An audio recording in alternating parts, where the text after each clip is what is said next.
दोस्तों, इजराइल फिलिस्तीन जंग के बीच बड़ी अपडेट सामने आ रही है, जहां अमेरिका के सब्र का बांध जो है वो टूट चुका है और जिस तरीके से अमेरिकी मिलिट्री बेसिस पर लगातार हमले हुए, उस पर अब पलटवार अमेरिका की तरफ से कर दिया गया है। जहां ईरान की IRGC मिलिट्री बेस को निशाना बनाया गया है अमेरिका द्वारा, जिसकी तस्वीर दुनिया के सामने आ गई है, क्योंकि कल ही मैंने आप लोगों के सामने इस रिपोर्ट को रखा था कि कैसे मुस्लिम देशों में ईरान को घेरने के लिए अपनी सैनिकों की संख्या जो है वो लगातार बढ़ाता हुआ अमेरिका दिखाई दे रहा है। जहां सऊदी अरब में 10,000 तो कहीं 15,000 तो कहीं 5,000 के तादाद में सैनिकों को भेजा जा रहा था,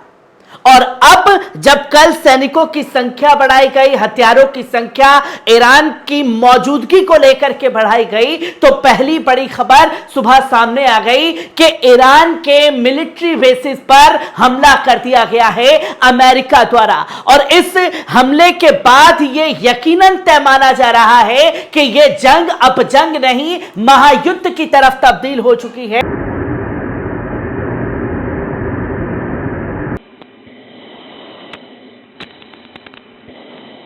जो कि आप ये तमाम तस्वीरें देख सकते हैं, जहां तमाम नेशनल मीडिया ने ये साफ तौर पर बताया कि अमेरिका ने सीरिया पर हवाई हमले किए हैं, जहां पूर्वी सीरिया में IRGC के ठिकानों पर हमले किए गए हैं, जहां ईरान की मिलिट्री बेसिस है वहां पर अमेरिका द्वारा ये हमले किए गए। किससे हमले किए गए, इस तस्वीर को भी आपको सामने रखूंगा, जहां आप ये देख सकते हैं कि अमेरिका ने ईरान के मिलिट्री बेसिस पर हवाई हमले किए हैं। ये एक बड़ा संकेत है अमेरिका का ईरान को कि जो जंग की शुरुआत, जो धमकियों भरा अब सिलसिला था, वो अब जंग नहीं, महायुद्ध की तरफ तब्दील हो चुका है। और ईरान की तरफ से भी यह कहा गया था, अगर छेड़ोगे तो छोड़ेंगे नहीं। क्या अब ईरान की तरफ से बड़ा पलटवार होगा? यह भी तमाम तस्वीरें देखने वाली होंगी, क्योंकि लगातार सीरिया और इराक में अमेरिकी मिलिट्री बेसिस पर हमले बढ़े और हमले के साथ साथ यह भी देखा गया कि कैसे अमेरिकी जहाजों को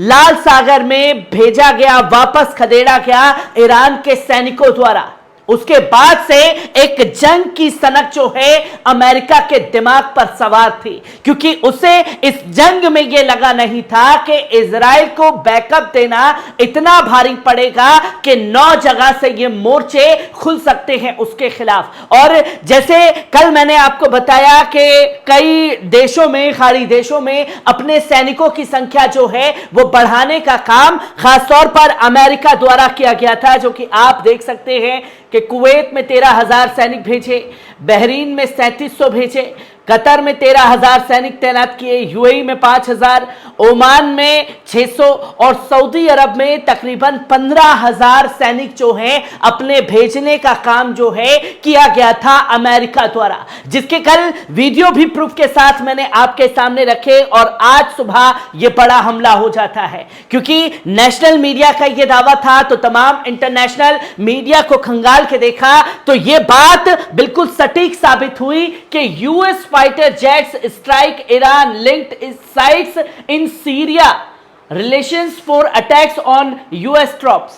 जो कि मिसाइलें और बम दागा गया है अमेरिका द्वारा ईरान के ठिकानों पर। जो तस्वीर आपके सामने है कि किस तरीके से यह जंग की शुरुआत हो चुकी है और अब यह जंग नहीं, महायुद्ध में तब्दील हो चुका है, जो कि आप ये ईस्ट सीरिया का ये पूरा नक्शा देख सकते हैं, जहां आप देखेंगे कि कहां कहां अमेरिका के जो सैनिक हैं वो सैनिक तैनात हैं। उनका बेस लगा हुआ है जो कि कोनको में लगा हुआ है, उमर ऑयल जो कि उमर तिल भंडार है उस जगह पर इनका है, तो वहीं टैंक लगा रखे हैं। यहां पर तैनाती जो है अमेरिका द्वारा सीरिया में लगातार थी, तो वहीं यहां से हमला जो है दीर एज जोर की तरफ किया गया है, 16 की तरफ यह हमला किया गया है। 2 बड़े हमले जो हैं ईरान की मिलिट्री बेस पर अमेरिका द्वारा यह किया गया, जो कि नक्शा आपके सामने है कि किस जगह यह हमले हुए। पर यही आपको बता दें कि अमेरिकी लड़ाकू विमान ने ईरान के रिवोल्यूशनरी गार्ड IRGC के ऊपर बड़ा हमला किया है। अमेरिकी हमले नाजुक संतुलन बनाए रखने के बाद बिडेन प्रशासन का दृढ़ संकल्प को दर्शाते हैं कि अगर आप हम पर हमला करेंगे तो हम भी पलटवार करेंगे, और यह पलटवार कहीं ना कहीं इस जंग को महायुद्ध की तरफ धकेल सकता है। और ईरान की जिस तरीके से भूमिका थी, अब उस भूमिका को भी देखना होगा कि किस तरीके से पलटवार ईरान की तरफ से होगा। और जो हमला किया गया है वो F-16 लड़ाकू जेट से ये हमले जो हैं वो किए गए हैं। विमानों द्वारा बोकामल के पास सटीक हमले किए गए और उन्होंने IRGC से जुड़े हथियारों और गोला बारूद भंडार क्षेत्रों पर हमला किया है, जहां तमाम हथियार थे। ईरान के उस जगह पर, उस बेस पर हमला किया गया है अमेरिका द्वारा, जहां बेस पर ईरानी गठबंधन मिलिशिया और IRGC कर्मी थे। वहां पर ईरान के सैनिक भी मौजूद थे और कोई नागरिक नहीं था, लेकिन अमेरिका के पास हताहतों की संख्या या क्षति के आकलन के बारे में अभी तक कोई जानकारी नहीं आई है। हमला किया गया है ईरान के मिलिट्री बेस पर, किसका क्या नुकसान हुआ है, कोई सोल्जर घायल हुआ है या नहीं हुआ है, इसकी जानकारी अमेरिका की तरफ से अभी नहीं दी गई है। पर यह एक संकेत है कि इस जंग में अब बहुत बड़ी तब्दीलें कुछ घंटे में देखने को मिलेंगी, जो कि आप ये देख सकते हैं कि F-16 से जो लड़ाकू जेट है उसके जरिए यह हमला किया गया है। तो वहीं आपको यह जानना चाहिए कि F-16 हवाई हमलों में ईरानी प्रॉक्सी समूह की अमेरिकी सेना पर हमला